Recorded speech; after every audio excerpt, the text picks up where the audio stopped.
remote corner of our Earth stands the little kingdom of Siam, one of the last of the world's absolute monarchies, where 10 million people live their lives in partial seclusion from the outside world.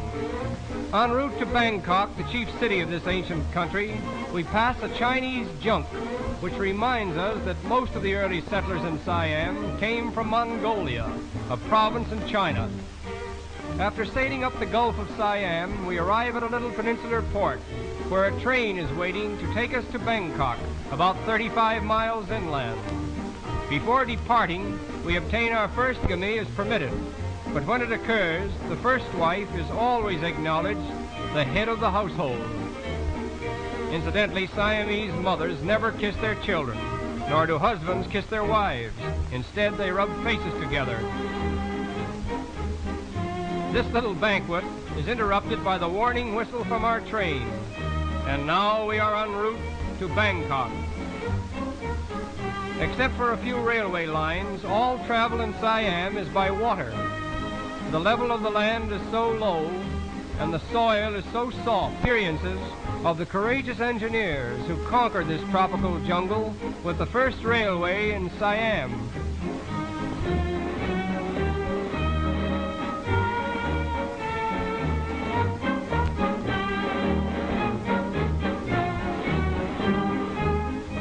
The products of the soil consist of rice, sugarcane, coconuts, and all kinds of fruits, which are loaded in boats and paddled up to Bangkok along a whole network of rivers such as we see here. We arrive at Bangkok, the capital and chief city of Siam, covering more land area than any other city in the world except London. We are immediately educating and modernizing the rising generation of Siam. We are told that this king has 236 brothers and sisters. His father had. Siamese are an artistic people. Their architecture, dancing, and music are highly developed in strict accordance with the traditions of Indo-Chinese art. Siamese architecture is chiefly exercised in connection with religious buildings devoted to Buddhism. Buddhism, the Orient's most powerful religion, was brought to Siam from India as early as the 2nd century A.D. It is the national faith of Siam. Buddhism is not based upon divinity. When the people go into a temple and kneel before Buddha, they reverence him, but never do they forget that he was once a man and that in time they may become even as he is. The women of Siam appear to be the most constant followers of this religion. They spend much of their time in and around the temples with their children, instilling them with the Buddhist faith. This is the temple of the Emerald Buddha, so called because of an emerald image of the great Buddha, which is lodged beneath one of its pointed domes. Our tour of the temples is interrupted by a visit to the famous Pasteur Institute, where venom is extracted from the most famous houses of worship in the country. Religion influences the life of the Siamese at every turn. He is always under the direct tutelage of the yellow-robed priest. In fact, every Siamese, including the king himself, must spend a period of his life in some one of the 10,000 monasteries of the land. In Bangkok alone, there are at least 500 temples dedicated to Buddhism. As we think of the strength of this faith called Buddhism, with its millions of followers, and compare it to our own, we cannot help but feel a certain embarrassment in presuming to think that our particular religion is the only one in the world of any importance. And it is with this thought that we leave Siam and continue our voyage to Korea, where this same Buddhism is supported by another 17 million souls. We arrive at the port of Seoul, the chief city, where the unofficial reception committee is composed of a rather curious gathering. All as anxious to see us as we are to see them.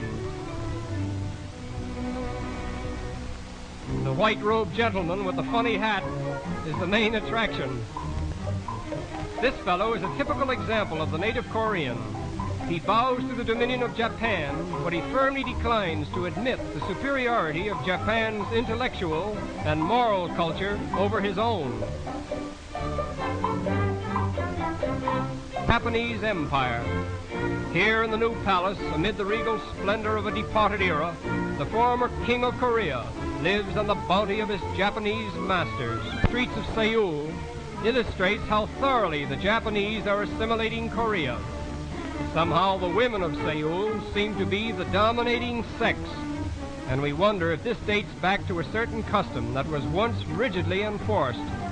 Every evening at exactly 9 o'clock, a curfew bell was rung as a warning for all men to hurry home and remain indoors so that the women could enjoy the freedom of the streets. This law, however, has been abandoned, perhaps at the request of the ladies themselves.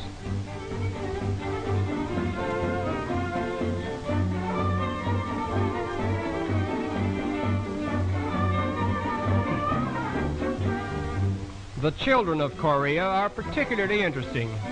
Almost from the time they are able to walk, they are obliged to care for their little brothers and sisters. The first thing inculcated in a Korean child's mind is respect for his father.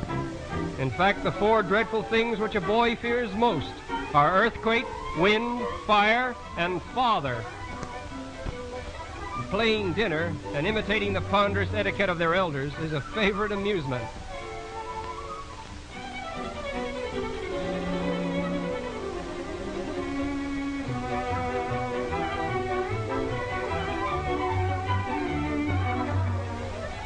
This little tot was most reluctant about permitting us to photograph the baby on her back.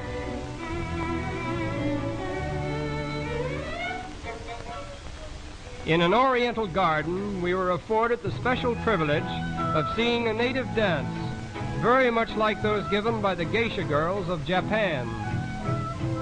This is called the drum dance.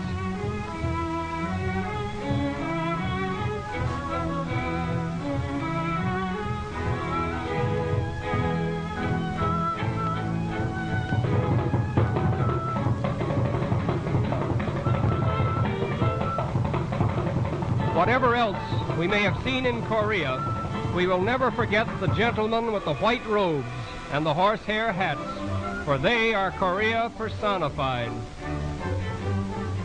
And it is here that old Korea bows to us in gracious farewell.